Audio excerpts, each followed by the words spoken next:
हाँ भाई, तो हम शुरू करेंगे कुछ देर बाद। Thank you. सो आप लोग यहाँ आए लद्दाख पुलिस का पार्ट बनने के लिए, जैसे क्योंकि एक्सपीरियंस तो वही होता है कि if you are preparing for an exam then we assume that yes you have that dedication to be part of that service. तो इस प्रोग्राम को ध्यान से सुनिएगा क्योंकि अभी समय बहुत कम है।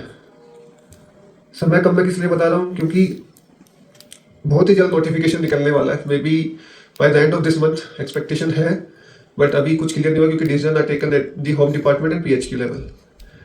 तो बट तैयारी अभी से शुरू करोगे आप, तब जाके आप मतलब तैयार हो पाओगे, अपने आप को तैयार कर पाओगे उस एग्ज़ाम के लिए। एग्ज़ाम जल्दी होगा, आपको तैयारी शुरू करनी है अपनी अभी से ही। उसी के लिए ओरिएंटेशन प्रोग्राम रखा है। और जो हमारे वर्दी डीजीपी सर का जो डायरेक्शंस थी कि हमारे जितने भी एस्पिरेंट्स हैं उनको एक मौका मिले, उनको एटलीस्ट हम एक ओरिएंटेशन दे कि भाई इस टाइप से सिलेक्शन प्रोसेस होता है, क्योंकि लद्दाख पुलिस में का थोड़ा अलग है मतलब एज कम्पेयर टू बाकी एग्जाम्स। तो इसलिए आपको उससे अवगत कराने का जो हमारे बड़ी डीजीपी सर की डायरेक्शन थी उसको फॉलो करते हुए मैं सभी को बेस्ट विशेस बोलता हूँ यहाँ पे, और अपनी टीम का थैंक यू करता हूँ कि जो मतलब आप लोगों को आज भी कल भी इससे पहले जो उन्होंने फिजिकल एंड्योरेंस टेस्ट की ओरिएंटेशन में भी आप लोगों की सपोर्ट किया। तो एक बार आप सभी को बेस्ट विशेस। आप सब इन स्पीकर्स को प्लीज ध्यान से सुनिएगा। कोई भी डाउट हो तो इसके लास्ट में क्वेश्चन आंसर सेशन भी होगा, उसमें आप अपने क्वेश्चंस भी पूछ सकते हैं और अपने डाउट्स क्लियर कर सकते हैं। सभी को thank you so much. Thank you sir. आप लोगों से मुखातिब थे Shri Nitin Yadav IPS senior superintendent of police Kargil में, जिन्होंने मेहदी खान साहब को दावत देता हूँ स्टेज पर तशरीफ लाएंगे और आप खुद ही सीधा इनके साथ इन्हीं के साथ रूबरू हो जाएंगे। Good afternoon everyone. First of all, मैं बताना चाहूँगा अभी कुछ दिन पहले मुझे किसी स्टूडेंट का मैसेज आया है ना, तो स्टूडेंट्स का ये जो एस्पिरेंट्स है उनका मुझे मैसेज आता है कि सर क्या हम डॉक्यूमेंट्स लेके आए या क्या हमें वहाँ पे पेपर डिस्ट्रीब्यूट होंगे, मतलब मॉक टेस्ट के या जो भी है। तो पहले तो मैं आपको वो क्लियर कर देना चाहता हूँ। देखो, ओरिएंटेशन प्रोग्राम मींस आपका जो जैसे अभी फिजिकल का हुआ है ना, ग्राउंड में आपको पुलिस टीम ने सारा कुछ प्रिपेयर करके दिया, ग्राउंड बना के, ट्रैक बना के, हाई जंपिंग में ट्रैक बना के, अच्छा ये शॉर्ट पुट में आपको बॉल प्रोवाइड करके कैसे फेंकना है, टेक्निक्स बता के सारा कुछ बता के दिया था फिजिकल में, है ना। उसी तरीके का आज ये रिटर्न के रिलेटेड ओरिएंटेशन हो रहा है। और क्राइटेरिया क्या क्या है, क्योंकि बहुत से स्टूडेंट्स, बहुत से एस्पिरेंट्स को एज को लेकर, अच्छा क्वालिफिकेशंस को लेकर, डीओबी को लेकर बहुत सारे कंफ्यूजन है। अभी जब फर्स्ट सेशन होगा, फर्स्ट सेशन के एंड में भी कुछ स्टूडेंट्स मुझे डीओबी को लेकर, एनसीसी सर्टिफिकेट्स के रिलेटेड कुछ क्वेश्चन पूछ रहे थे, है ना। तो इसी चीज का जो डाउट है कि अगर आप कल फिजिकल स्टैंडर्ड टेस्ट देने जाते हो, आपका हाइट क्या होगा, मेजरमेंट्स क्या होनी चाहिए, वो कितना सेंटीमीटर्स होना चाहिए, उस चीज के बारे में आपको अवेयर करने के बारे के लिए ही ये ओरिएंटेशन रखा गया है। और जब आप प्रिपरेशन करते हो, कल एग्जाम्स के लिए आप प्रिपेयर करोगे, तो कैसे प्रिपेयर करना है, मॉक टेस्ट के लिए आपके लिए बेस्ट क्या प्लेटफॉर्म रहेगा, कौन से बुक्स आप कंसल्ट कर सकते हो, वो हमारे यहाँ पे जो स्पीकर्स हैं आपको वो बताएंगे। बट अब एंड ऑफ द डे जो एग्जाम्स के लिए आप प्रिपेयर करोगे, उससे पहले जो स्टेज आएंगे, टोटल इसमें आपको देखो 6 मोड होंगे, ठीक है। ये पूरा प्रोसेस से गुजरने के लिए, क्वालिफाई करने के लिए आपको 6 स्टेज आएगा। वो एक स्टेज में आपको पीपीटी के थ्रू भी आपको बताता चलूंगा, है ना। सबसे पहले जो है आपका एजुकेशन क्वालिफिकेशन, इसके लिए एलिजिबल होने के लिए आज कांस्टेबल्स का है तो उसी पे हम बात करते हैं, कल एसआई के लिए हम कल जब मिलेंगे तब बात करेंगे। तो एसेंशियल जो क्वालिफिकेशन होनी चाहिए जनरल सभी के लिए 10th पास होना बहुत जरूरी है, ठीक। आपके पास 10th का सर्टिफिकेट होगा, आप क्लियर हो चुके होंगे, तब जाके आप इसका फॉर्म भर सकते हो। लेकिन जो सर्विंग एसपीओ है, जो पुलिस डिपार्टमेंट में अभी एज एन एसपीओ सर्व कर रहा है and he wants to compete for constables, तो उसके लिए सिर्फ 8th क्लास का क्वालिफिकेशन रखा गया है। बट जिस दिन वो फॉर्म सबमिट करेगा तब वो as a serving officer, serving SPO होना चाहिए। बट एंगेजमेंट उसकी 3 साल हुई होनी चाहिए उस दिन तक, कम से कम 3 साल उसको एज एन एसपीओ इस डिपार्टमेंट में हुआ होना चाहिए। तो ये हो गया आपका क्वालिफिकेशन। नेक्स्ट आता है आपको एज क्राइटेरिया। एज में भी देखो, आप पहले जनरल होता है, फिर उसके बाद इसमें बहुत सारे हमारे कैटेगरीज हैं, एसटी, एससी, एसी हो गया। उसके बाद हमारे एसपीओ के लिए अलग एज का क्राइटेरिया रखा गया है। उसके बाद नेक्स्ट आता है आपका जो वॉलंटरी होमगार्ड के लिए अलग क्राइटेरिया रखा है। और एक सर्विसमैन जो अभी हमारे इंडियन आर्मी में सर्विस देके रिटायर हो चुके हैं, उनके लिए एज का क्राइटेरिया अलग रखा गया है। नेक्स्ट आपके पास डिजाइन क्वालिफिकेशन, एक हो गया आपका एलिजिबल क्वालिफिकेशन भरने के लिए, उसके बाद आपका एक डिजायर्ड क्वालिफिकेशन भी रखा गया है और उसके लिए अलग मार्क्स ऐड हो जाएगा आपके इसमें। फॉर एग्जांपल कांस्टेबल्स के लिए दो क्राइटेरिया, दो ऑप्शन है डिजायर्ड क्वालिफिकेशंस में।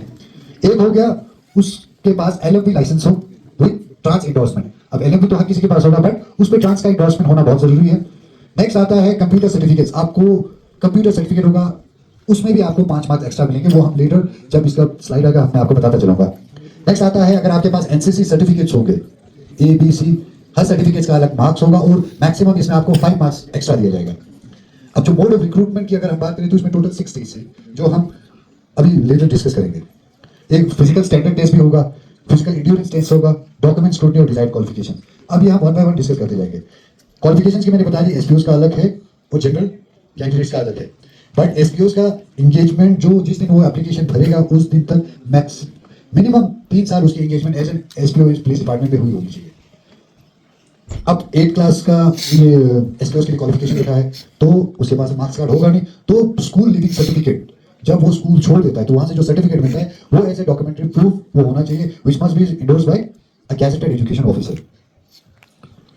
एज लिमिट की हम बात करें, सबसे पहले जो जनरल सबके लिए होता है 18 टू 28 साल, ठीक, ये सबका जनरल वालों के लिए ये एज क्राइटेरिया है। अब जो हमारा कैटेगरी है एससी एसटी और एएलसी के लिए, उसमें 5 कॉन्स्टेबल्स के लिए 5 साल का एक्सटेंशन है, तो आपका ये होता है 33 ईयर्स, ठीक है। अब ये हो गया सबके लिए। अब उसके बाद जो एक सर्विसमैन जो इंडियन आर्मी से रिटायर्ड होकर आया होता है उसके लिए उसका एज का क्राइटेरिया देखो, उसमें कैसे निकालना है। फॉर एग्जाम्पल उसको उसकी एज 47 ईयर्स है और 17 साल मान के चलो उसने इंडियन आर्मी में सर्व किया है, तो उस 47 में से उसका जो सर्विंग पीरियड है वो माइनस किया जाएगा, प्लस 3 एडिशनल ईयर्स उसमें से माइनस किया जाएगा, और जो लास्ट पे उसका जो एज आता है वो बिटवीन दिस पीरियड होना चाहिए 18 टू 28। एसटी और एलसी के लिए 18 टू 33। समझ गए आप लोग, जितने भी एक सर्विस मैंने के लिए बता रहा हूँ मैं। एसपीओ और जो वीएचसी है वॉलंटरी होमगार्ड, उनके लिए अपर लिमिट 37 फिक्स किया गया है, बट मिनिमम एसपीओ का 3 साल का engagement as an SP police department में होना चाहिए, और वॉलंटरी होमगार्ड का minimum 5 years as a VHC police department में सर्व किया होना चाहिए, ठीक। एज के रिलेटेड कॉन्स्टेबल्स के लिए तो कोई कंफ्यूजन नहीं है ना, ठीक। अब जो आपका डिजायर्ड क्वालिफिकेशंस की मैंने बात की, डिजायर्ड क्वालिफिकेशंस में आपके पास 2 ऑप्शन है और आपको इन दोनों में से एक ही को चूज करना है, दोनों आप चूज नहीं कर सकते हो। किसी के पास लाइसेंस होगा एलएमवी लाइसेंस, बट वो क्या होना चाहिए, ट्रांस एंडोर्समेंट हुआ होना चाहिए। दूसरा हो गया आपके पास कंप्यूटर एप्लीकेशन में कोई कोर्स किया हो, कंप्यूटर में कोई कोर्स किया हो, बट 1 साल का कोर्स होना चाहिए, must be recognised from AICTE, ठीक। अगर इन दोनों में से आपके पास कोई भी चीज होगी आपको उस चीज का 5 मार्क्स एडिशन में दिया जाएगा, बट इसका भी अलग से टेस्ट होगा ड्यूरिंग रिक्रूटमेंट। अगर आपके पास एलएमवी लाइसेंस है विद ट्रांस एंडोर्समेंट, उसके लिए आपके लिए एज पर यूटी एडमिनिस्ट्रेशन का जो ये ड्राइविंग टेस्ट का जो गाइडलाइंस होता है उसके तहत आपका टेस्ट रखा जाएगा। और कंप्यूटर की अगर आपने कोर्स किया हो और आप उस ऑप्शन को चूज करते हो तो आपका 20 मार्क्स का एक एग्जाम किए हो, उसमें भी आपका एग्जाम होगा 20 मार्क्स का, और उसमें आपको कम से कम 30% से अबव स्कोर करना है 5 मार्क्स गेन करने के लिए। अगर आप 30% से बिलो आपका स्कोर रह जाता है तो 0 मार्क्स, ठीक। नेक्स्ट आता है एनसीसी सर्टिफिकेट की बात करें। कोई भी कैंडिडेट एस्पायरेंट अगर वो उस एनसीसी सर्टिफिकेट का होल्डर है तो उसके लिए अलग से एडिशन मार्क्स है। ए सर्टिफिकेट होगा तो मैक्सिमम उसको 2 मार्क्स, बी सर्टिफिकेट के लिए 3 मार्क्स, सी सर्टिफिकेट के लिए 5 marks, but in total 5 marks ही दिया जाएगा। अगर आपके पास तीनों है तो सी सर्टिफिकेट काउंट होगा और उसका मार्क्स 5 मार्क्स दिया जाएगा इन एडिशन टू योर बाकी स्कोरिंग करने के बाद। देखो मोड ऑफ रिक्रूटमेंट में क्या क्या है। सबसे पहले आपका फिजिकल स्टैंडर्ड होगा जिसमें मेजरमेंट्स, हाइट, चेस्ट वो होगा। उसके बाद फिजिकल एंड्योरेंस, उसमें running, high jump, long jump, but ये सारे क्वालिफाइंग है, इसके अलग से मार्क्स नहीं होंगे, ये आपको क्वालिफाई करना ही है। अगर आप क्वालिफाई नहीं होते तो वही उसी स्टेज पे आप रिजेक्ट हो जाओगे। नेक्स्ट डॉक्यूमेंट की स्क्रूटनी, आप 10th जो आपका सर्टिफिकेट होगा, अच्छा उसमें डॉक्यूमेंट्स में उसके बाद आपका डीओबी सर्टिफिकेट होगा, आप क्राइटेरिया ये कैटेगरी क्लेम करते हो तो वो उस डॉक्यूमेंट्स का स्क्रूटनी होगा। उसके बाद नेक्स्ट आता है एनसीसी सर्टिफिकेट, उसके लिए अलग से स्क्रूटनी होगा क्योंकि जब आप क्लेम करोगे तो उनकी स्क्रूटनी होने के बाद उसके लिए अलग से मार्क्स दिए जाएंगे। उसके बाद आपके पास डिजायर्ड जो आप क्वालिफिकेशन के लिए क्लेम करोगे, कोई एलएमबी के लिए लाइसेंस के लिए क्लेम करेगा, कोई कंप्यूटर कोर्स के लिए क्लेम करेगा, तो उसके लिए भी अलग से टेस्ट होगा।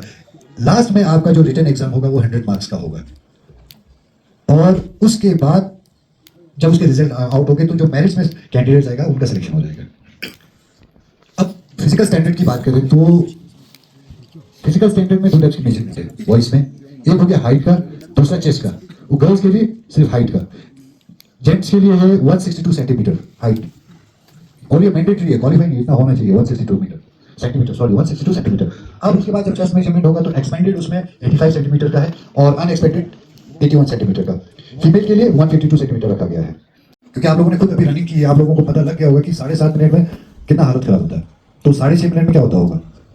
अब उसमें एक सेकंड, माइक्रो सेकंड भी ऊपर चला गया, वो वहीं पे रिजेक्ट। अब चिप बेस्ड सिस्टम है, ह्यूमन इंटरफेरेंस कुछ है नहीं है, सारा कंप्यूटराइज सिस्टम है, तो कहीं पे चीटिंग हो इसका तो कुछ सवाल ही पेश नहीं होता।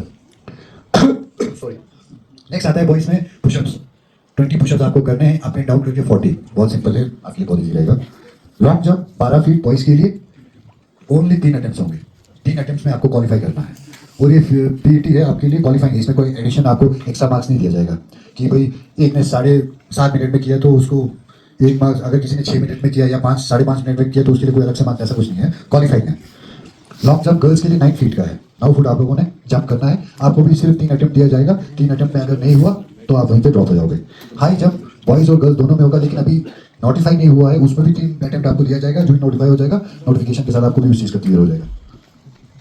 डॉक्यूमेंट्स को लेकर स्टूडेंट्स में बहुत कंफ्यूजन रहता है, क्योंकि अभी एक लड़का मुझे पूछ रहा था सेशन के बाद कि सर डीओबी के लिए अलग से कोई डीओबी सर्टिफिकेट लाना पड़ेगा? नहीं, तो वो आपका 10th का मार्कशीट है, उसमें डीओबी होता है, वो बहुत इनफ है।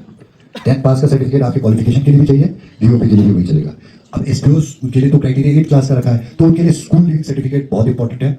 जिस दिन डॉक्यूमेंट स्क्रूटनी होगी, स्कूल लिविंग सर्टिफिकेट चाहिए, but it must be endorsed by a gazetted officer of education department. Attested होना चाहिए जो आपका स्कूल लिविंग सर्टिफिकेट होगा, किसी gazetted officer, but education department के किसी गेस्टेड ऑफिसर से। नेक्स्ट आता है आपके जो एक्स सर्विस हैं, उनके लिए आपका जो ये क्या कहते हैं, discharge certificate from the department.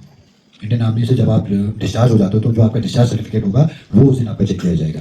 अगर आप डिजाइन एनसीसी का क्लियर करके हो कि आपके पास सर्टिफिकेट है, तो वो सर्टिफिकेट डॉक्यूमेंट स्क्रूटनी के दिन आपके पास ओरिजिनल होना चाहिए। लास्ट पे आता है आपका कैटेगरी सर्टिफिकेट। अगर आप कैटेगरी एज रियलाइजेशन के लिए कैटेगरी का क्लियर करते हो तो वो डॉक्यूमेंट आपके लिए होना बहुत जरूरी है।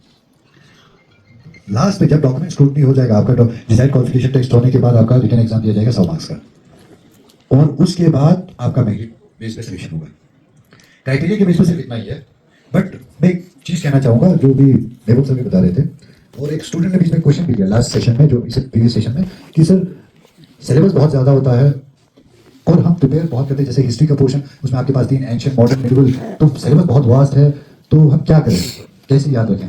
देखिए, याद रखने का सोल्यूशन तो मैं आपको, अब आप कितना प्रिपेयर, 100% तो आपको देना ही देना है, क्योंकि आप ये नहीं कह सकते हो कि भाई कौन से पोर्शन से, कौन से टॉपिक से आपको क्वेश्चन पूछा जाएगा। हाँ, थोड़ा सा आइडिया आपको प्रीवियस जो पेपर्स हुए हैं उससे एक आइडिया मिल जाएगा कि किस पोर्शन को ज़्यादा टारगेट किया जा रहा है। बट जैसा जो हमारे रिसोर्स पर्सन है उन्होंने फर्स्ट सेशन में कहा, एक ही थंबनेल रूल है, आप एक टॉपिक को 5 नोट से पढ़ने के बजाय उसी एक टॉपिक को 5 बार पढ़ो, है ना, जब तक आप फाइनल स्टेज पे।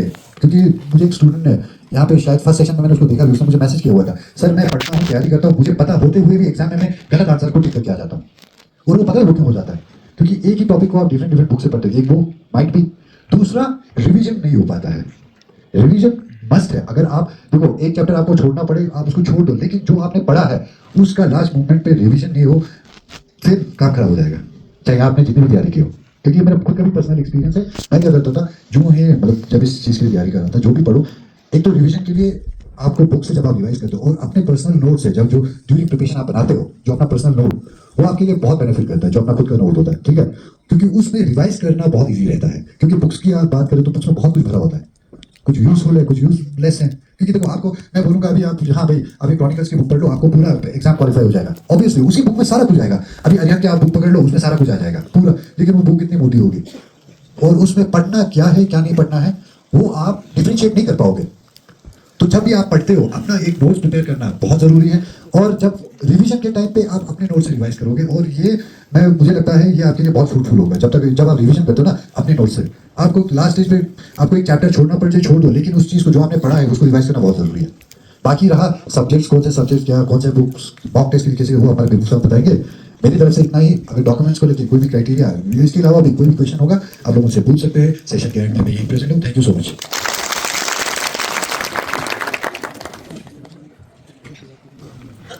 Bismillahirrahmanirrahim. Respected ASP Ishtiaq sir, respected DSP Tunduk sir, respected officials, my dear aspirants, Assalamu alaikum, Jule, and a very good afternoon to one and all. तो जैसे कि So first, I'll give a brief introduction about me. So my name is Mehboob Ilahi. I'm a BTech in Electrical Engineering from NIT Warangal, and I'm currently working as a revenue official in the DC office Kargil. And my main talk will be about the written exam. तो already Mehdi sir ने आपको physical test के बारे में काफ़ी अच्छे तरीके से बता दिया, जो भी एस्पेक्ट्स थे, जो भी चीज़ें थी वो आपको आई होप क्लियर हो चुकी होंगी। और अगर जिनको कोई डाउट रहेगा तो वो सेशन के एंड में आप 1-to-1 क्वेश्चन भी पूछ सकते हो। और रही बात रिटन एग्जाम की, तो रिटन एग्जाम यहाँ पे एक सेकेंड, ओके। सो रिटन एग्जाम का जो पैटर्न रहेगा वो कुछ इस तरह का रहेगा। 100 क्वेश्चंस इंग्लिश में एमसीक्यू टाइप, और टाइम रहेगा 80 मिनट्स। तो यहाँ पे आपको एक चीज़ यहाँ पे याद कंसंट्रेट करना है, वो है टाइम पे। तो यहाँ पे जितने भी आप एस्पिरेंट्स हो, आई होप आप सभी ने कैसे सारे एग्जाम्स के लिए दोबारा होगा, राइट। तो आपके दिमाग में ये होगा कि वहाँ पे जिस तरह से 90 मिनट्स का टाइम ड्यूरेशन रहता है 1 आवर 30 मिनट्स का, तो यहाँ पे वो ऐसा नहीं है। तो इस चीज़ को आप क्लियर करना कि यहाँ पे कांस्टेबल के एग्जाम में खाली 80 मिनट्स होंगे एज कम्पेयर टू KCSR के एग्जाम जहाँ पे कितने मिनट्स थे, 90 मिनट्स। तो यहाँ पे 10 मिनट का आप इंटरवल रहेगा, गैप रहेगा। और दूसरी क्वेश्चन रहेंगे 100। और तीसरी चीज़ जो यहाँ पे आपने समझनी है वो है नेगेटिव मार्किंग की। बहुत सारे लोग ये समझ रहे हैं कि कांस्टेबल के एग्जाम में नेगेटिव मार्किंग नहीं होगी। अभी मुझे 2-4 लोग यहाँ पे बाहर पूछ रहे थे कि सर नेगेटिव मार्किंग होगी कि नहीं होगी। तो यहाँ पे क्लियरली मेंशन है, यहाँ पे मैंने रेड कलर से हाईलाइट भी किया हुआ है कि there will be negative marking of 0.25। तो इस चीज़ को आपने ध्यान में रखना है, क्योंकि एग्जाम के टाइम पे ज्यादा स्टूडेंट्स क्या करते हैं कि वो सिर्फ पॉजिटिव एस्पेक्ट को देखते हैं कि मैं 1 और 2 क्वेश्चन करूँ तो 1 नंबर आ जाए, 4 क्वेश्चन करूँ तो 1 नंबर आ जाए, इस एस्पेक्ट को देखते हैं। वो जो नेगेटिव वाला सेक्शन है, नेगेटिव एस्पेक्ट है, उसको बिल्कुल इग्नोर करते हैं। और आखिर में क्या होता है कि वो एंड अप वो नेगेटिव मार्किंग ज्यादा करके आ जाती है। अगर आपने एक नेगेटिव क्वेश्चन नहीं किया होता तो शायद आपका सिलेक्शन हो जा रहा होता। तो ये आपके लिए, क्योंकि 0.25 बहुत ज्यादा मार्क्स होते हैं, आप इनको ईजी मत लेना। क्योंकि ये अगर आप कल को देखोगे, इस साल की लास्ट का आपने पेपर में देखा होगा, जब 2 कैंडिडेट्स को, तो आप 0.1 से भी रह सकते हो। बहुत सारे हमने ऐसे एग्जांपल्स देखे हैं, हम खुद ने फेस किए हैं, जहां पे आप 0.1 से जो है रह जा रहे हो। तो इसलिए ये जो, जैसे कि मैं एक एग्जांपल अपना लेता हूँ, 2023 में जब हमने यूपीएससी का प्रीलिम्स दिया था, तो वहाँ पे 2 पेपर होते हैं, एक सिविल सर्विस जनरल स्टडीज का, एक होता है सीसेट का। तो सीसेट होता है क्वालिफाइंग का। तो वहाँ पे जबकि जनरल स्टडीज में हमारा जनरल जो कट ऑफ होते उससे भी ऊपर मार्क्स में क्वालिफाई हो रहा था, लेकिन जो सीसेट था वहाँ पे 0.1 से हम रह रहे थे। तो इतना डिफरेंस आपको ये नेगेटिव मार्किंग करवा देता है। तो इसलिए जब आप एग्जाम दोगे तो आपने ये नेगेटिव फैक्टर को भी ध्यान में रखना है। तो इसलिए ये कोशिश नहीं करना कि सारे क्वेश्चन में अटेम्प्ट करके आऊंगा, तो वहां पे आपने इस नेगेटिव सेक्शन को अच्छे से देख के जाना है। और क्वेश्चन का जो लेवल रहेगा वो किस लेवल का रहेगा, 10th लेवल का रहेगा। ये भी ध्यान में रखना, कुछ 10th लेवल का ही रहेगा। यहाँ पे किसी को डाउट है, कोई क्वेश्चन है तो आप पूछ सकते हो। ओके, नेक्स्ट रहेगा सिलेबस। आप में से फिर से बहुत सारे ये नहीं सोचेंगे KCSR भी एग्जाम और इसका सिलेबस सेम होगा। यहाँ पे बिल्कुल अलग ही सिस्टम है। यहाँ पे जो रहेगा आपको 70% वेटेज, यहाँ SI का पेपर हो या कांस्टेबल का हो, 70% वेटेज किसको दिया हुआ है, GS को। तो ये चीज आपने फोकस करना है। और GS और रीजनिंग 15 मार्क्स, एप्टीट्यूड 15 मार्क्स। तो यहाँ पे इंग्लिश का कहीं पे भी आपको मेंशन नहीं दिख रहा है, तो आप इंग्लिश सेक्शन को एकदम इग्नोर कर सकते हो इस एग्जाम के लिए। और एक चीज रहती है कि बहुत सारे एस्पिरेंट्स का दिक्कत होता है मैथ्स में, क्योंकि लद्दाख में जितना, क्योंकि मैं खुद यहाँ पे काफी पढ़ाया हूँ बच्चों को आउटसाइड, और काफी ऑनलाइन भी पढ़ाया हूँ। तो एक आइडिया है कि आप लोगों को मैथ्स का बहुत दिक्कत रहता है। 90% को मैथ्स या तो समझ नहीं आती है, समझ आया तो उनको रियल टाइम में प्रैक्टिस करते, क्वेश्चन करते तो आंसर ही नहीं निकलते। तो मैथ्स का एक बड़ा दिक्कत रहता है। तो वो यहाँ पे आपको उतना इशू नहीं रहेगा, क्योंकि मैथ्स के खाली कितने मार्क्स हैं, 15 मार्क्स हैं। तो ये आपने हाईलाइट करना है। और रीजनिंग 15 मार्क्स, इंग्लिश यहाँ पे बिल्कुल भी नहीं है। ओके, इंग्लिश का बिल्कुल भी सेक्शन नहीं है। और जो मेन सेक्शन है, अब यहाँ पे जो आपका सिलेक्शन का जो डिसाइडिंग फैक्टर रहेगा वो रहेगा जनरल स्टडीज। अब जिनको जनरल स्टडीज में होल्ड अच्छा है उनके लिए ये एग्जाम बहुत इजी रहेगा, और जिनको जनरल स्टडीज में होल्ड अच्छा नहीं होगा उनके लिए टफ हो सकता है, क्योंकि 70% बहुत ज्यादा होते हैं। तो ये आपने ध्यान में रखना है कि 70% सेक्शन किसको दिया हुआ है, जनरल स्टडीज को, जिसमें 60% आपको जनरल नॉलेज का होगा। और स्पेसिफिकली यहाँ पे मेंशन है जनरल साइंस का, मींस कि साइंस का आपको 10 मार्क्स आएंगे ही आएंगे। तो आपने साइंस सेक्शन को स्पेसिफिकली टारगेट करना है जब आप इस एग्जाम की तैयारी करोगे। और यहाँ पे आप एक सेक्शन देखोगे लद्दाख स्पेशल, दिख रहा है सबको। तो लद्दाख स्पेशल मींस की इस एग्जाम में आपको लद्दाख के स्पेसिफिक एटलीस्ट 10-15 क्वेश्चन आप एक्सपेक्ट कर सकते हो। मींस कि लद्दाख स्पेसिफिक क्वेश्चन यहाँ पे ठीक ठाक से आएंगे। रिसेंटली में ये JKSSB का कांस्टेबल का पेपर देख रहा था कल, तो उसमें लगभग 20 क्वेश्चन जो है स्पेसिफिक 20 क्वेश्चन वो जम्मू कश्मीर से पूछ रहे थे। तो उस हिसाब से आप अंदाजा लगा सकते हो कि वो कितना जो लद्दाख स्पेसिफिक जीके रहेगा वो कितना ज्यादा रहेगा। तो लद्दाख में, और दूसरी चीज, जब हम यहाँ पे सर प्रीवियस ईयर पेपर्स देंगे तो वहां से भी आपको एक आइडिया मिल जाएगा। लेकिन आपने लद्दाख का जो जनरल स्टडीज है उसको एक स्पेशल अटेंशन देना है। तो 2 सेक्शन GS में आपने याद रखना है, जनरल साइंस जिसमें से डेफिनेटली 10 मार्क्स का आएगा, और दूसरा सेक्शन रहेगा लद्दाख स्पेशल जिसमें से भी ठीक ठाक से क्वेश्चन आ जाएंगे। ठीक है यहाँ तक। और बाकी 2 सेक्शंस के आपको 15-15 मार्क्स है, और इंग्लिश का यहाँ पे बिल्कुल भी रोल नहीं है। तो इंग्लिश को आप एकदम से स्किप कर सकते हो, और आपने ज्यादा फोकस किस पे देना है, जनरल स्टडीज पे देना है। अब ज्यादा यहाँ पे मैं आपको और चीजें नहीं दिखाऊंगा। अब जनरल स्टडीज में बहुत सारों को दिक्कत होती है। अभी ही इस सेशन से पहले एक ने कहा था कि सर जनरल स्टडीज हम इतना पढ़ते हैं, इतना याद करते हैं, लेकिन हमें याद कुछ भी नहीं रहता है, राइट। तो ये आप में से बहुत सारों को यही इशू रहता होगा। तो जनरल स्टडीज का एक thumb rule in general exam को लेकर थंब रूल आपने याद रखना है पहली चीज़ आपने इस सिलेबस को अपने जो भी डेस्क में आप पढ़ते हो, जहाँ पे बैठते हो, वहाँ पे इसको चिपका के रखना। सिलेबस आपको क्लियर होना चाहिए, ठीक है। सिलेबस जब आपको क्लियर होगा फिर आप अच्छे से तैयारी कर सकोगे। तो 2 चीज़ें आपको याद रखना है, एक है सिलेबस का, दूसरा इंपॉर्टेंट है आपने प्रीवियस ईयर पेपर्स को देखना है। क्या देखना है? प्रीवियस ईयर पेपर्स को। और सर सामने बात की है तो फिलहाल तो प्रीवियस ईयर पेपर शायद आप ही किसी के पास होगा, but we will provide all those paper जो भी हमारे पास होंगे। तो प्रीवियस ईयर पेपर्स आपको क्या अंदाजा मिलेगा कि किस सेक्शन से, किस टॉपिक से किस तरह के क्वेश्चन आ रहे हैं, आपको उसका ठीक ठाक अंदाजा मिलेगा। और जिन्होंने KSSRB के 10th 12th एग्जाम दिए होंगे जो लास्ट सेशन में हुए थे, आप में से कितनों ने दिए थे 10th और 12th के एग्जाम? आई होप बहुत सारों ने दिया होगा। तो वहां पे आपने नोटिस किया होगा कि कितने सारे क्वेश्चन रिपीटेड थे, क्योंकि आपको पता होगा मैं उस वक्त यूट्यूब में पढ़ा, लेक्चर्स भी कुछ लिया था आप लोगों के लिए। तब जब मैं पेपर एनालाइज किया था तो आई फाउंड कि अराउंड 80% जो पेपर था इस साल के 10th और 12th का, लेह का या करगिल का जो भी आप दे दो, 80% पेपर रिपीटेड था। इवन वहां पे जनरल ये एप्टीट्यूड के क्वेश्चन एग्जैक्ट रिपीट हुए थे, जो percentage, profit loss, interest rate जो आते थे उनके क्वेश्चन एग्जैक्ट रिपीट हुए थे, जस्ट डेटा को उन्होंने आगे पीछे किया हुआ था। और जीएस के तो एक ही क्वेश्चन को 4 एग्जाम में पूछा हुआ था उन्होंने। तो इसलिए आपको प्रीवियस ईयर पेपर्स जो भी होंगे उनको आपने अच्छे से देख के जाना है, राइट। और तीसरी चीज रिविजन। अभी आपको यहाँ पे मेहदी सर ने भी बोला कि रिवीजन की इंपॉर्टेंस कितनी है। नहीं तो होता क्या है अमूमन कि हम में से मैंने बहुत देखा है, जब मैंने ऑफलाइन लास्ट ईयर क्लासेस पढ़ाए थे तो बहुत सारे बच्चे थे जो बहुत मेहनत करते हैं, बहुत ज़्यादा। आई थिंक कि उतना अगर हमने किया होता तो पता नहीं हम बहुत अच्छा करे होते, बहुत मेहनत करते हैं। लेकिन इशू क्या रहते हैं उनके साथ, उन्हें ये नहीं समझ आता कि कैसे पढ़ना है, याद कैसे रखना है चीज़ों को। तो उस चीज़ को लेकर ये कहूँगा कि आपने रिवीजन बहुत करना है। क्या करना है? रिवीजन बहुत करना है। और अभी मेहदी सर ने एक चीज़ बताई कि नोट्स मेकिंग, जीएस का आपको फोकस है। अब मैं यहाँ पे ज्यादा जो फोकस रखूंगा वो किस पे रखूंगा? जीएस पे, ठीक है। जीएस पे आप में से बहुत सारे यूट्यूब में जितना मैंने नोटिस किया है, ज्यादातर क्या करते हैं यूट्यूब में वो एमसीक्यू पढ़ते रहते हैं, यूट्यूब में जो वीडियो आते हैं एमसीक्यू के वहीं देखते जाते हैं, है ना। लेकिन वो सही स्ट्रेटेजी नहीं है, वो आप खाली टाइम वेस्ट करते हो उसमें। क्योंकि आपको जीएस में क्या करना है, देखो जीएस में आप टॉपिक को अच्छे से पढ़ो। कोई भी टीचर से यूट्यूब में आप देखोगे तो हर एक किस्म के टीचर्स मिलेंगे आपको। किसी को इस मैम का टॉपिक अच्छा लगा, किसी को दूसरे सर का लेक्चर अच्छा लगता है, तो आप अपने हिसाब से देख सकते हो। लेकिन आप टॉपिक को पहले समझो वहाँ पे अच्छे से, फिर उसके अपने हैंड रिटन नोट्स बनाओ कॉपीज में, ठीक। फिर उन हैंड रिटन नोट्स को आपने रिवाइज करना है, ना कि वो यूट्यूब के एमसीक्यू वाले क्वेश्चंस को देखते रहने। उससे आपको बस एक फीलिंग मिलेगा, एक पॉजिटिव फीलिंग आएगा कि भाई मैंने बहुत रिवाइज किया, आज मैंने 400 क्वेश्चन देख लिए, 500 क्वेश्चन देख लिए। बट इन एक्चुअल में रियल सेंस में आप देखोगे तो आपको कोई भी उसका बेनिफिट नजर नहीं आता है बाद में। क्योंकि ये बहुत आपने देखा भी होगा अपने फ्रेंड्स में, इवन मैंने अपने सिस्टर्स फ्रेंड्स में सब में देखा ये चीज़। तो रियल रिविजन कब होगी? रियल रिविजन आप कब कहोगे कि मैंने एक्चुअल मैंने रिवाइज किया है, मुझे कितना याद है कि नहीं है, वो आपको पता चलेगा जब आप मॉक टेस्ट दोगे, जब आप प्रैक्टिस खुद से क्वेश्चन अटेम्प्ट करोगे, प्रैक्टिस करोगे, है कि नहीं। तब आपको पता चलेगा कि मेरे दिमाग में कितनी चीज़ें हैं। दूसरी जो चीज़ क्या करते हैं कि फॉर एग्जांपल ये मैंने नोट बनाए, मैं देखते जा रहा हूँ, ये देख लिया, मैंने पूरी कॉपी खत्म कर दी। लेकिन उससे आपको यह अंदाजा नहीं आएगा कि आपके माइंड में कितना नॉलेज रिटेन हो गए हैं। तो उसके लिए सबसे इंपॉर्टेंट है आप क्या करो, रिवीजन करो through PYQs, through MCQs, correct. तो रिवीजन जो है आपके एग्जाम का सबसे मेन डिसाइडिंग फैक्टर रहेगा। और तीसरी चीज़ जो अभी सर ने कही और जो हमने पहले भी कहा था, वो ये कि आप लोग ज़्यादातर अलग अलग टीचर्स के वीडियोस देखते रहते हो, अलग अलग सोर्स में स्विच करते रहते हो, है ना।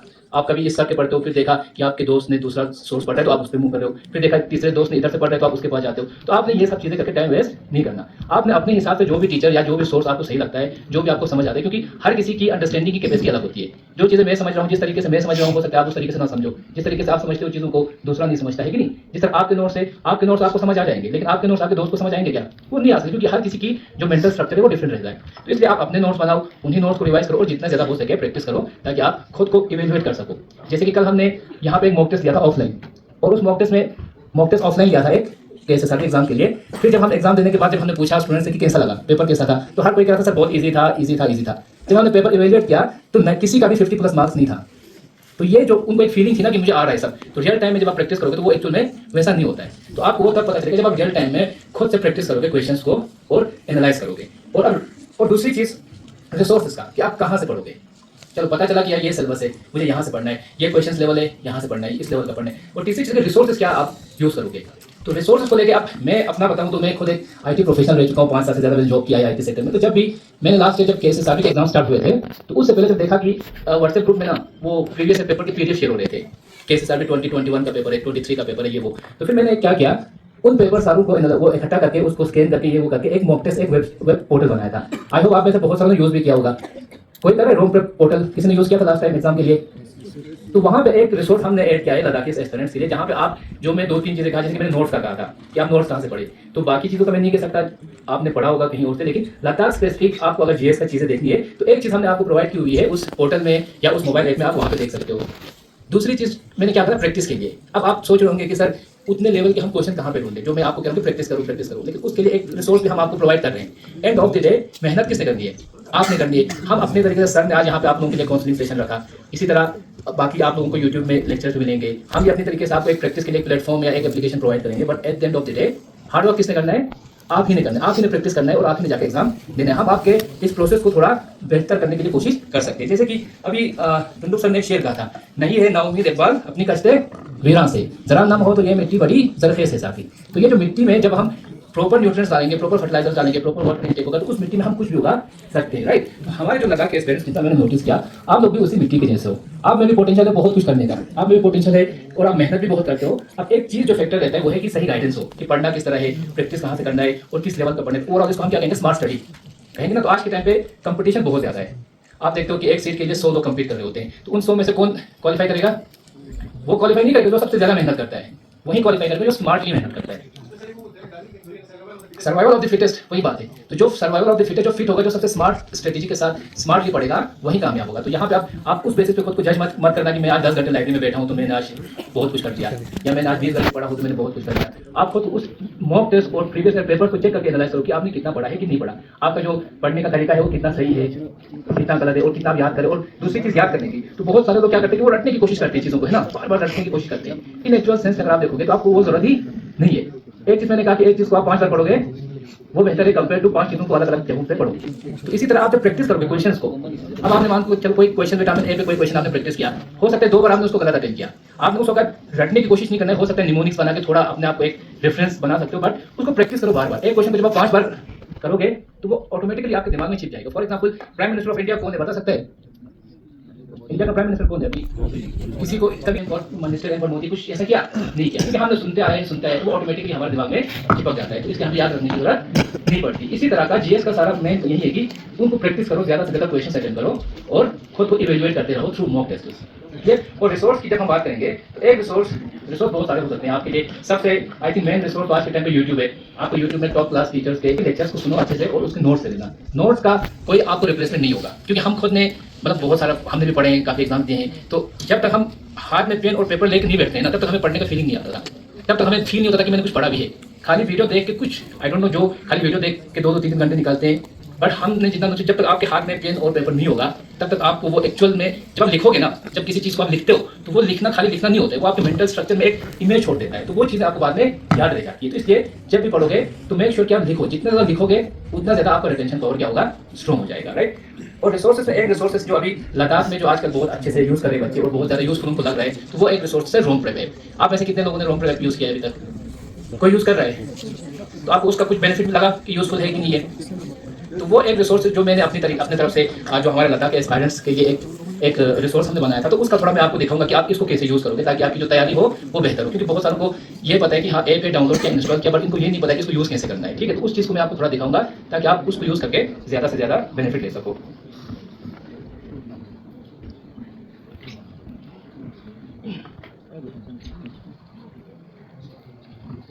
तो जैसे कि मैंने स्टार्टिंग में कहा था कि मेहनत किसने करनी है, आपने करनी है। एग्जाम किसने देने जाना है, आपने देने जाना है। हम सिर्फ इतना कर सकते हैं कि आपको गाइड कर सकते हैं, आपको ये बता सकते हैं कि कैसे पढ़ना है, कहाँ से क्या चीजें पढ़नी है, कैसे प्रैक्टिस करना है, ये सब। बाकी एंड ऑफ द डे सारा कुछ आप पे डिपेंड करेगा, आपकी मेहनत पे डिपेंड करेगा। और उसी डायरेक्शन में एक रिसोर्स जो मैं आपको सजेस्ट करूंगा वो है ये रोम प्रेप है। और इसी में जो भी चीजें हमने अभी आपसे कही उसी का एक प्रैक्टिकल डेमोन्स्ट्रेशन हम यहाँ पे आपको दे देंगे।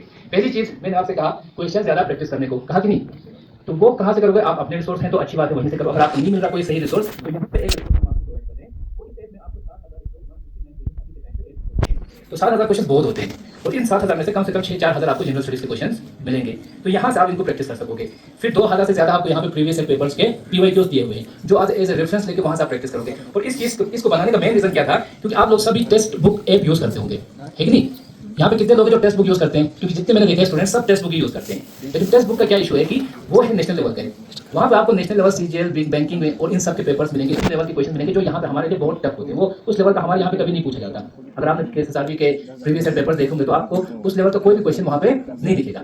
अब हमें चाहिए था कि हमें चाहिए था कि ऐसा रिसोर्स मिले जो हमारे लद्दाख एग्जाम्स के रिलेटेड हो, जो हमारे लद्दाख की जो लेवल होते हैं एग्जाम्स के उसके स्पेसिफिक जहाँ पे कंटेंट हो उस लेवल का कंटेंट मिले, तो वो ज्यादा आपके लिए बेनिफिट रहेगा। तो ये एक उसी डायरेक्शन में एक इनिशिएटिव है जिसमें 164 आपके लिए मॉक टेस्ट है और ये मॉक टेस्ट सारे एग्जैक्ट लद्दाख एग्जाम के लेवल के होंगे। यहाँ पे आपको ज्यादा टफ भी नहीं लगेगा, ज्यादा इजी भी नहीं लगेगा। जो लद्दाख एग्जाम में पूछे जाते हैं उसी लेवल के क्वेश्चन आपको यहाँ पे मिल जाएंगे। यहाँ तक सबको क्लियर है? अब मैंने कहा कि जीएस में आप क्या करोगे, सबसे पहले आप इंपॉर्टेंट टॉपिक्स का एक लिस्ट बनाओगे और उन इंपॉर्टेंट जो भी टॉपिक्स हैं उनको आप पहले प्रायोरिटी में पढ़ोगे, क्योंकि जीएस अपने आप में एक समंदर है, उसको आप जितना ज्यादा पढ़ोगे उतना आपको कम लगेगा।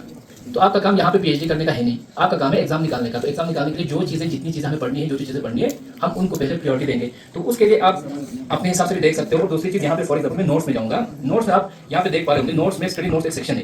तो यहाँ पे ये सारे जो नोट्स आप देख रहे हो वो मैं खुद ने बनाया था। लास्ट 10th और 12th क्लास के बच्चों को एग्जाम वाला इस ऐप में आप नोट्स देखोगे, क्वेश्चन देखोगे, ऐप डिजाइनिंग, कोडिंग सब कुछ मैं सिंगल हैंडली करता हूँ। तो यहाँ पे मैंने क्या किया, जिस तरह से पहले स्टूडेंट ने पूछा था कि सर जीएस का इतना कुछ है, क्या पढ़ूँ क्या नहीं पढ़ूँ, तो जितना मुझे लगा, जितना मेरे हिसाब से लगा, उस हिसाब से मैंने जो भी इंपॉर्टेंट टॉपिक्स थे, जो भी चैप्टर्स थे, जहाँ से हर एग्जाम में क्वेश्चन पूछे जाते हैं, उन क्वेश्चन उन टॉपिक्स को मैंने यहाँ पे आपको एक नोट फॉर्मेट में बना के दे दिया है। ठीक, अब नोट्स में आप हर हिस्ट्री, ज्योग्राफी, ये सारी चीज़ आप कहीं पे भी देख सकते हो। अब इसमें एक है लद्दाख के नोट्स, आपको कहाँ पे मिलेगा? आपको कोई ऐसा रिसोर्स ऑनलाइन वेबसाइट जानते हो जहाँ पे आपको लद्दाख की सारी जीके मिलती हो एक जगह पे? किसी को पता है कुछ ऐसा कोई रिसोर्स हो? तो लास्ट टाइम मैंने केएसआरबी के टाइम पे क्या किया, जहाँ से ऑफिशियल वेबसाइट हो, दूसरे न्यूज़पेपर हो, जहाँ से मुझे लद्दाख के जीके के नोट्स मिलते थे, सारे नोट्स मैंने कंसोलिडेट करके आपके लिए एक प्रॉपर यहाँ पे लद्दाख जीके नोट्स का एक सेक्शन बना के दे दिया था। और यहाँ से क्वेश्चन बहुत सारे पूछे गए थे, हो कि यहाँ पे पूछेंगे, आगे भी पूछे जाएंगे। तो यहाँ पे आपको लद्दाख की करंट अफेयर, क्योंकि आपके सिलेबस में क्लियरली मेंशन है लद्दाख करंट अफेयर बोल के, तो वो लद्दाख की पॉलिटी, इन्वायरमेंट, जियोग्राफी, ये सारी चीज़ यहाँ पे आपको, अब जिन्होंने यूज़ किया है उन्हें पता होगा, जिन्होंने नहीं यूज़ किया वो ऐप को इंस्टॉल करके वहाँ से आप पढ़ सकते हो। और यहाँ पे चीज़ें आपके लिए यूनिक क्या रहेगी, देखो, एक होता है खाली नोट्स, आपको कहीं भी पढ़ लोगे, है ना, नोट्स आपको वेबसाइट में सर्च करोगे दुनिया भर की मिलेगी। पर यहाँ पे एक इंटरेस्टिंग चीज़ जो मैंने खुद साथों के ऐड करी थी वो है integration of everything. For example यहाँ पे ये जो आप ऐप देख रहे हो, यहाँ पे आपको कोई भी चीज़ आइसोलेशन में नहीं दिखेगी। हर एक चीज आपकी क्या है, आप नोट्स पढ़ते हो, पीडीएफ पढ़ते हो, आप वीडियोस देखते हो, एमसीक्यूज देखते हो, पीवाईक्यूज देखते हो, तो ये सारी चीजें यहाँ पे आपको इंटीग्रेटेड दिखेगी। इंटीग्रेटेड मींस एक दूसरे से इंटरलिंक, यहाँ पे आपको हर एक चीज एक पॉइंट में मिलेगी। फॉर एग्जांपल यहाँ पे मैं लद्दाख क्वालिटी ओपन करता हूँ, जब आप नोट्स देखोगे, नोट्स में आपने क्या देखोगे कि यहाँ पे आपको मैंने हर एक चीज क्लियरली नोट्स बना के दिए हुए हैं। ठीक है, तो यहाँ पे आपने नोट्स पढ़ना है, फिर पढ़ने का मतलब ये नहीं कि खाली पढ़ना है, आपने कॉपी में नोट्स ले लेने अपनी जगह पे, ताकि आप लास्ट मोमेंट पे क्या करो, तो यहाँ पे जितने भी लद्दाख के मैंने नोट्स दिए हुए हैं, आप कोशिश करो कि 1 या 2 पेज में इन सारे नोट्स को कंसोलिडेट कर लो, ताकि लास्ट टाइम आप उस एक पेज को देखते ही आपका सारा रिवीजन हो जाएगा। तो इसलिए हैंड रिटन नोट्स आपने जरूर बनाना है। फिर जब कोई चीज आपको समझ नहीं आती तो यहाँ पे आपको डायरेक्ट वीडियो लेक्चर भी ऐड किए हुए हैं लद्दाख की जीके के लेके, जितने भी मुझे जीके इंपॉर्टेंट लगी थी उसके मैंने यहाँ पे आपको वीडियोस ऐड किए हुए हैं, तो आप यहाँ पे उन वीडियोस को भी आराम से देख सकोगे।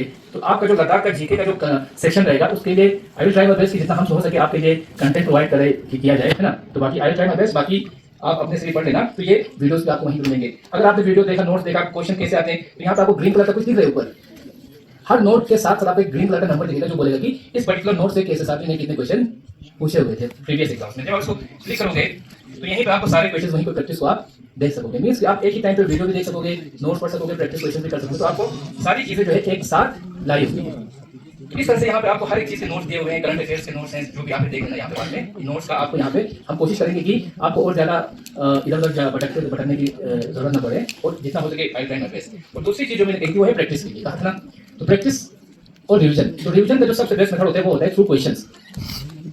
एक होता है आप खुद से अपने नोट्स को बार बार देखते रहना, तो वो इन रियल सेंस में प्रैक्टिस नहीं होती है, वो इन रियल सेंस में रिवीजन नहीं कहेंगे, क्योंकि आपको ये फील आता है कि मैंने सारे नोट्स एक बार देख लिए, 2 बार देख लिए, 10 बार देख लिए, बट आपको ये नहीं पता चलता कि आपके माइंड में एक्चुअल में कितना रिटेन हो रखा है। तो वो तभी पता चलेगा जब आप उन क्वेश्चन को प्रैक्टिस करोगे, है नहीं। तो इसलिए प्रैक्टिस करने के लिए यहाँ पे आपको 7000 से ज्यादा क्वेश्चन आपके लिए दिए हुए हैं।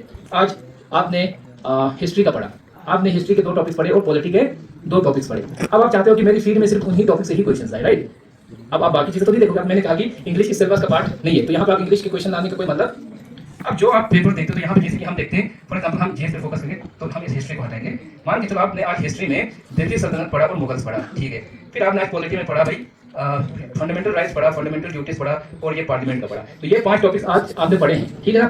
अब आप चाहोगे कि मैं इनके जितने क्वेश्चन होते हैं प्रैक्टिस करूँ, तो बस आपने उसको सेलेक्ट करना है और यहाँ पे प्रैक्टिस करना है। तो 450 क्वेश्चन आपको यहाँ पे आ गए। तो अब आप अपनी जो भी आपने दिन को पढ़ा था उसको क्वेश्चन के थ्रू इवेल्युएट करो। तो जितने आप क्वेश्चन के थ्रू इवेल्युएट करोगे तो उतना एक तो आपको पता चलेगा कि आपने कितना रिटेन किया हुआ है। दूसरी चीज क्या होगी कि यहाँ पे जब आप क्वेश्चन रॉन्ग करोगे, तो रॉन्ग करने के बाद फॉर एग्जाम्पल ये क्वेश्चन मैंने अटेम्प्ट किया, ये मैंने क्या रॉन्ग अटेम्प्ट किया कि नहीं। अब यहाँ पे आप नीचे जाओगे एक्सप्लेनेशन में, तो यहाँ पे आपको पूरी एक्सप्लेनेशन दी हुई है उस टॉपिक को लेकर। तो जब आप रॉन्ग अटेम्प्ट करके एक्सप्लेनेशन पढ़ोगे तो फिर वो चीज आपको लंबे टाइम तक के लिए याद रहेगी, और जब यही क्वेश्चन कल आपको एग्जाम में आने को आया तो आप वहाँ पे इसको रॉन्ग करने की चांस वहाँ पे क्या होगी, बिल्कुल कम होगी। तो इसलिए आपने ये टेंशन नहीं लेना कि मैं तो ज्यादा से ज्यादा रॉन्ग करूँ, क्योंकि ये एग्जाम तो है नहीं ना। तो यहाँ पे आप प्रैक्टिस करो, तो यहाँ पे रॉन्ग करोगे तब भी फायदा है, राइट अटेम्प्ट करोगे तब भी फायदा है। इस हिसाब से आप जिस लेवल का, जिस टॉपिक का, जिस सेक्शन का प्रैक्टिस करना चाहो आप कर सकते हो यहाँ पे, ठीक है। उसके बाद अगर आप चाहते हो, अभी हमने बोला ये हिस्ट्री का, अभी हम क्या करते हैं, हम एग्जाम में एक बात कही थी कि प्रीवियस ईयर पेपर से क्वेश्चन प्रैक्टिस करो, है ना।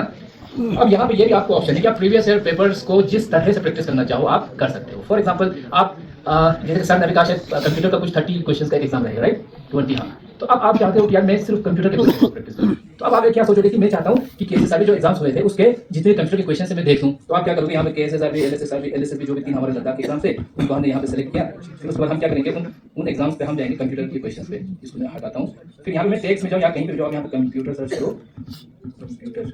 यहाँ पे मैंने क्या किया, कंप्यूटर सर्च किया और एग्जाम सर्च किया। क्या कि नहीं, मैंने क्या किया, कंप्यूटर और एग्जाम्स मैंने सेलेक्ट किए। अब मेरे को यहाँ पे 64 क्वेश्चन आ गए और आपने फिल्टर किया। तो आप अब इवैल्यूएट करो कि देखो यहाँ पे ये क्वेश्चन पूछा गया एलएसएसबी एग्जाम 2026 5 ऑपरेटर जो रिसेंटली एग्जाम हुआ था ना कुछ दिन पहले, उसका क्वेश्चन। अच्छा, उसमें इस तरह पूछ रहा है क्वेश्चन। फिर ये सारे क्वेश्चन क्या है, वही क्वेश्चन जो केएसएसआरबी में पूछे गए। तो उससे आप खुद इवैल्यूएट कर सकते हो कि मुझे कंप्यूटर का कितना पता है। अगर आपको लग रहा है कि ठीक ठाक मुझे कंप्यूटर का आ रहा है तो आप जो वीक सेक्शन है उस पर फोकस करोगे। अगर आपको लग रहा है कि नहीं यार मेरा तो कंप्यूटर का सेक्शन बहुत वीक है तो आप इस पे फोकस देके पढ़ सकोगे। फिर फोकस करने के बाद क्या करोगे, आप खुद को इवैल्यूएट करोगे। इवैल्यूएट के लिए या तो ऐसे मॉक टेस्ट करोगे या फिर आप जाना यहाँ पे मॉक टेस्ट में जाओगे। अब मैं क्या करूँगा, मैं यहाँ पे सिर्फ कंप्यूटर का ही मुझे मॉक टेस्ट देना है तो मैं क्या करूँगा, कंप्यूटर सर्च करूँगा। यहाँ पे कंप्यूटर मैंने सर्च किया, मॉक टेस्ट क्वेश्चन हो गए रेडी। अब मैंने यहाँ पे मॉक टेस्ट बना के इसमें अब मैं यहाँ पे क्या करूँगा, कंप्यूटर के बेसिस पे मॉक टेस्ट करूँगा। मॉक टेस्ट में आपको क्या होगा, यहाँ पे आपको नेगेटिव पॉजिटिव वाला फैक्टर आएगा। वहाँ पे हम क्या करें, हर क्वेश्चन प्रैक्टिस कर रहे थे ना, यहाँ पे आप अटेम्प्ट कर रहे हो एग्जाम को। तो फिर एंड में आपको दिखेगा कि कितना मैं नेगेटिव में जा रहा हूँ, कितना मैं पॉजिटिव में जा रहा हूँ। तो वो मॉक टेस्ट भी यहाँ पे आप दे सकते हो और नॉर्मल आप प्रैक्टिस भी कर सकते हो, राइट। तो ये चीजें इस तरह से आप हर एक लेवल पे जाके एग्जाम दे सकते हो, प्रैक्टिस कर सकते हो। अगर मैं इसको मान के तो यार हम क्वेश्चन अटेम्प्ट करते हैं और इसको सबमिट कर देंगे। ये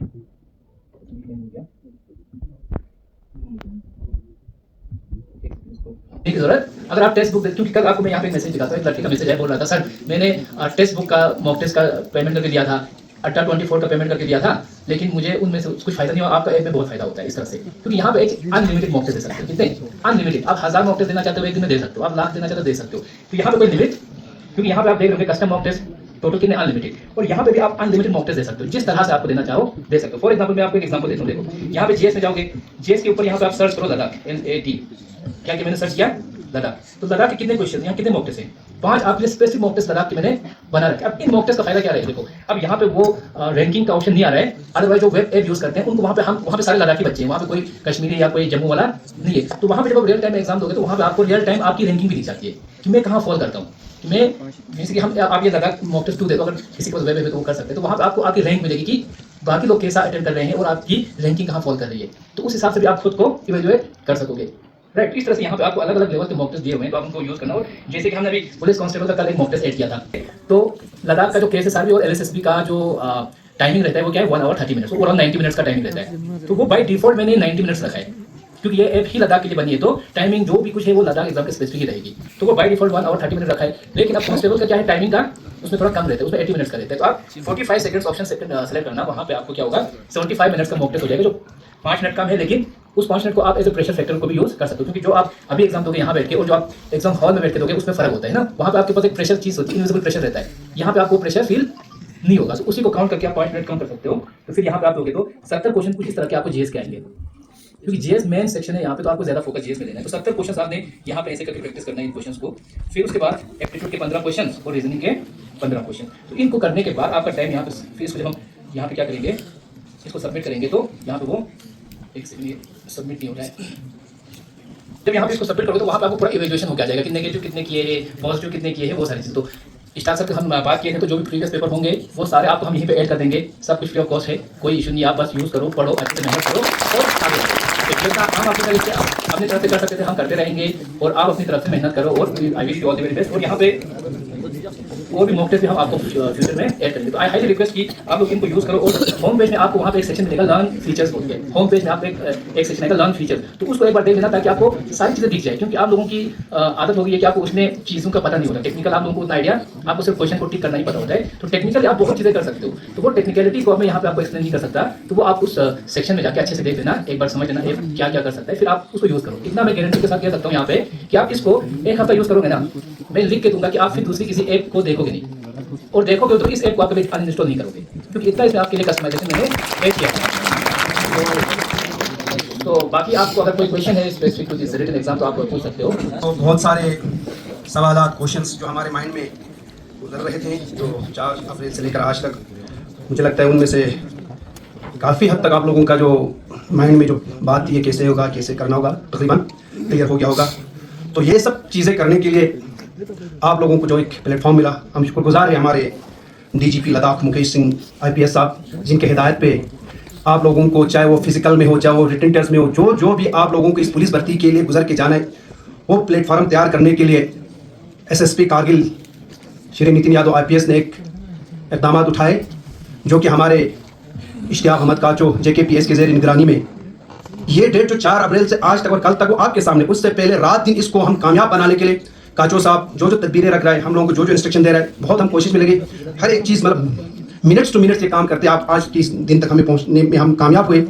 और इस प्लेटफॉर्म को भरपूर इस्तेमाल करने के लिए डिस्ट्रिक्ट पुलिस कारगिल आप लोगों का बहुत बहुत शुक्रिया अदा भी करते हैं। हमने प्लेटफॉर्म तो बना दिया, अगर आप लोग नहीं आते तो फीका हो जाते। जनाब इश्तियाक अहमद काचो JKPS additional superintendent of police Kargil को दावत देता हूँ कि अपने ज़रीन ख़यालात से हमारे मददीन को नवाजें, और जो आप उनका क्वेश्चन होगा वो आप बीच में पूछते रहेंगे। ये माइक आप उधर दीजिएगा उनको, उधर लीजिए उधर। जैसे निसार साहब ने अभी एक शेर फरमाया, तो मैं भी एक अर्ज करता हूँ, खुदी को कर बुलंद इतना कि हर तकदीर से पहले, खुदी को कर बुलंद इतना कि हर तकदीर से पहले खुदा बंदे से खुद पूछे, बता तेरी रजा क्या है, बता तेरी रजा क्या है। इसका मतलब यह है कि आप अपने कैरेक्टर को, आप अपने स्ट्रेंथ को, आप अपने फिटनेस को, आप अपने साइकोलॉजी को, आप अपने दिमाग को, आप अपने पर्सनैलिटी को, आप अपनी इंटेलिजेंस को, आप अपनी काबिलियत को इतना स्ट्रांग बनाओ कि अल्लाह ताला खुद पूछे तुम्हें क्या चाहिए। ठीक है, तो आपको मैं बताता चलूं, पहले भी हमने कहा था, सबसे पहले तो हम आपके बहुत मशहूर हैं कि बहुत शॉर्ट टाइम में, क्योंकि हम बहुत बिजी थे, यहाँ पे प्रोग्राम पहले करना था, बट ऑनरेबल AG साहब का विजिट था, उसके लिए हम नहीं कर पाए। तो बहुत शॉर्ट टाइम में हमने एक नोटिस निकाला बच्चों को आप आने के लिए, हमारे व्हाट्सएप ग्रुप है और सोशल मीडिया में भी हमने भेजा। तो बहुत शॉर्ट टाइम में आप लोग आए, और इसका मतलब ये जताता है कि जो हम कर रहे हैं हमें भी अच्छा लगता है, हमें अच्छा लगता है कि हम कर रहे हैं, आप लोग मेहनत कर रहे हो और आप लोग उस पर उतर रहे हो, तो उससे और भी तसल्ली मिलती है, और इस सब के लिए मैं आपसे शुक्रिया अदा करता हूँ। बाकी हमारी जो टीम है, हमारे DSP TR साहब टुंडू साहब बैठे हैं, हमारे मेहदी साहब बैठे हैं पुलिस के, यहाँ पे हमारे निसार सनी साहब जो कि बहुत इंटीग्रल पार्ट है डिस्ट्रिक्ट पुलिस कारगिल, ये सब इन सब को हमें बहुत शॉर्ट नोटिस पे कल रात को ही बताया कि ऐसा ऐसा होगा, और विद इन नो टाइम हमारे अफसरों ने इतना अच्छा यहाँ पे प्रोग्राम ऑर्गेनाइज कराया, जितना भी मैनेजमेंट था DSP TR टुंडू साहब की क़यादत में सारा बहुत बेहतर तरीके से हुआ, और इस सब के लिए मैं हमारे ऑफिसर का शुक्रिया अदा करता हूँ, उन सबको अप्रिशिएट भी करता हूँ। तो आप में से किसी को क्वेश्चन है तो हाथ खड़ा कर दीजिएगा, हम आपको उधर पीछे उधर। सर मेरा नाम इम्तियाज़ हुसैन है, तो मैं शाम साइड से हूँ, तो मैंने ग्रेजुएशन कंप्लीट किया सिविल इंजीनियरिंग में। सर मेरा क्वेरी है कि जो आपने बोला ना सर कंप्यूटर जो सर्टिफिकेट चाहिए, तो कुछ लोग अभी करेंटली परस्यू कर रहे हैं ना सर, तो वो कब तक हमें हमारे पास अवेलेबल होना चाहिए ताकि हम एलिजिबल हो जाए 5 मार्क्स के लिए? इसका ये मेहदी साहब आपको अच्छे से आंसर दे पाएंगे। देखिए, जिस दिन आप फॉर्म सबमिट करने जाओगे ना, उससे पहले आपके पास वो सर्टिफिकेट होनी चाहिए। अभी रिक्रूटमेंट के लिए नोटिफिकेशन कब निकलेगी, कितना टाइम पीरियड होगा, उसके लिए भी थोड़ा बहुत टाइम है ना। जब आप जिस दिन अपना फॉर्म सबमिट करोगे, नोटिफिकेशन जाके आप फॉर्म भरोगे, उससे पहले आपके पास वो चीज़ें कंप्लीट होनी चाहिए, सारे डॉक्यूमेंट्स, चाहे आपके कैटेगरी का हो, आपके DOB का, अच्छा आपके क्वालिफिकेशन का हो, 10th सर्टिफिकेट हो गया या 8 का सर्टिफिकेट हो गया। उसी तरह कंप्यूटर के रिलेटेड जो भी आपने कोर्स किए होंगे उससे पहले कंप्लीट होना चाहिए। Thank you sir. चलो बेटा, रेज योर हैंड्स, इंट्रोड्यूस करो और पूछो, कुछ भी पूछो। किसी का क्वेश्चन है सर, अक्सर हम जैसे भी KSSRB और LSRB का एग्जाम होता है, हम पहले प्रेडिक्शन लगाना स्टार्ट करते हैं कि कट ऑफ इस पे होगा, वही हार जाते हैं, तो इस चीज़ को कैसे फेस करें सर? देखिए, सबसे बड़ी बात ये है कि आपके लिए जो स्पोर्ट्स वाला बोलो अभी क्लैरिफाई होगा, क्योंकि हमने पहले भी आपको बताया, जो आज हमने डिस्कस किया आप लोगों से, जो आपने क्राइटेरिया डिस्कस किया और जो सिलेबस डिस्कस किया, वो इंडिकेटिव है। इसको क्या बोलते हैं, इंडिकेटिव वाला ऐसा होगा और लगभग ऐसा ही होगा, बट ये सारी चीज़ें जब नोटिफिकेशन आएगा उसके बाद ही क्लियर होगा। बड़ा तैयारी रखिए, ठीक है, क्योंकि हम अभी कुछ बोलेंगे आपको बाद में नहीं होगा, या हम नहीं बोलेंगे वो बाद में होगा तो उल्टा हो जाएगा। ठीक है, तो वेट कीजिए, जब प्रॉपर नोटिफिकेशन आएगा तब सारा क्लियर हो जाएगा। और आपका दूसरा सवाल था कि कट ऑफ का, आप इन चीज़ों को मत सोचिए, आप जंग में जा रहे हैं, अब ये मत सोचिए दुश्मन 1000 है कि 2000 है, आप तैयारी करके जाओ, आप तैयार करो। अभी आप लोगों को पता है, सब इंस्पेक्टर्स की अगर बात करें तो 90 के बाद कोई रिक्रूटमेंट नहीं हुआ है, जबकि JNK में एक बैच 2 बैच निकल चुका है ना। तो उसी हिसाब से हर साल लड़के ग्रेजुएट हो रहे हैं, हर साल स्टूडेंट्स निकल रहे हैं, और जॉब का क्रिएशन उतना नहीं हो पा रहा है ना। और हर किसी को है कि भाई मुझे गवर्नमेंट जॉब है ना, हर किसी का एक ड्रीम होता है कि मैं पढ़ाई कर रहा हूँ, मुझे इस चीज़ में, मुझे इस फील्ड में काम करना है, और पुलिस तो और भी बेस्ट चॉइस है, वो होता है बहुत लोगों का। बट जब मैं प्रिपेयर कर रहा था तब मुझे एक बंदे ने कहा था कि देखो, सिलेक्शन होता है या नहीं होता वो एक अलग चीज़ है, जैसे आप क्राइटेरिया की बात कर रहे हो वो अलग चीज़ है, उसमें लक भी फैक्टर आते हैं लास्ट में अगर देखा जाए तो। लेकिन जब आप पेपर अटेम्प्ट करके आ जाओगे ना, तब आपको ये रिग्रेट नहीं होना चाहिए यार काश मैंने थोड़ा किया होता तो ये निकल जाता, पेपर बहुत ईजी था। क्योंकि लगता है ना, जब आप कोई भी रिक्रूटमेंट का जब आप पेपर लिखते हैं यार पेपर बहुत ईजी था, हर कोई डिस्कस कर रहा होता है, तब ये रिग्रेट आप में नहीं होना चाहिए कि काश अगर मैंने थोड़ा सा मेहनत किया होता यार बहुत ईजी पेपर था। वो रिग्रेट नहीं होना चाहिए, आपको सेल्फ सेटिस्फैक्शन होनी चाहिए कि भाई अगर नहीं भी हो गया कोई दिक्कत नहीं, मैंने अपनी तरफ से 100% दिया है। समझ रहे हो आप? जब ये पॉजिटिव एटीट्यूड रखोगे ना, वो क्राइटेरिया वाला, ये जो कट ऑफ वाला कंसेप्ट आपके दिमाग में नहीं आएगा। Thank you. पुलिस में डॉक्यूमेंट क्या क्या होना चाहिए, और सबसे पहले पुलिस करेक्टर का और डोमिसाइल का क्या होना चाहिए सर? देखो कैरेक्टर सर्टिफिकेट तो आपको जैसे हर एग्जाम के लिए आपको रिक्वायरमेंट होती है। आपको जब आपका कंसर्न पुलिस स्टेशन है वहाँ से किसी कोई एडमिशन हो आपका कोई एग्जाम के रिक्रूटमेंट के लिए जा रहे हो तो आपको वो देना पड़ेगा, ठीक है। बाकी डोमिसाइल का तो वही है, इसमें जो लद्दाखी डोमिसाइल है वही उन्हीं के लिए है। बाकी कुछ आइडिया है तो मेहदी साहब। जो कोर्स सर्टिफिकेट होते हैं उसका इसमें क्या रोल है? उसका बेटा उसका अभी ये जब पूरा नोटिफिकेशन आएगा उसको हम क्लियर करके बताएंगे आपको। नोटिफिकेशन अभी आया नहीं है, मैंने कहा जैसे इंडिकेटिव है, इसमें हम ब्रॉडर टर्म्स वो कर रहे हैं आपके लिए, आपकी तैयारी कैसे करनी है, आपका एलिजिबिलिटी क्या होगा, बाकी ये चीजें बाद में क्लियर हो जाएंगी आपको बस आप तैयारी करो। इन सबको नहीं देखना, मैंने कहा ना देखना नहीं आपने क्या है क्या नहीं है, आपको बस तैयारी करनी है। मेरी कुछ बोलेंगे देखिए आपने डोमिसाइल की बात की, अभी ये जो रिक्रूटमेंट हो रहा है स्पेसिफिक सिर्फ लद्दाखी एस्पिरेंट्स के लिए हो रही है। ये कोई सेंटर का जॉब नोटिफिकेशन नहीं है कि कोई जम्मू से भी आके भरेगा, तो ये तो ट्रिवियल है। आप लद्दाख से बिलोंग करते हो, आपके पास वो सर्टिफिकेट होगी और ड्यूरिंग द डॉक्यूमेंट स्क्रूटनी वो भी आपको जरूरत पड़ेगी, जैसे आपकी कैटेगरी होगी। अब जैसे अभी आपने कैरेक्टर सर्टिफिकेट की बात की, वो आपको लाने की जरूरत नहीं। जब आपका एक अपॉइंटमेंट हो जाएगा तो डिपार्टमेंट खुद अपना ये करके वो कैरेक्टर वेरिफिकेशन कर देता है। तो अगर कहीं पे आप डिफॉल्ट पाए जाते हो या कुछ आपके खिलाफ होगा तो उसी बेस पे आपके खिलाफ वो आपका ये भी कैंसिल हो सकता है ना। तो LSSRB का ये जो अभी कॉन्स्टेबल्स का रिक्रूटमेंट है वो सिर्फ हमारे लद्दाखी स्टूडेंट्स, लद्दाखी एस्पिरेंट्स के लिए, पूरी JNK में नहीं है। और तो वो कैटेगरी वाला सर्टिफिकेट जो हमें सबके पास ट्रिवियल सबके पास होगा वही आपको प्रोड्यूस करना है। वो at the time of document scrutiny देखा भी जाएगा। नहीं तो कोई हो सकता है जम्मू का लड़का भी आके भरे, श्रीनगर से भी आके कोई फॉर्म फिल करे, समझ रहे हो, वो तो ट्रिवियल सी बात है।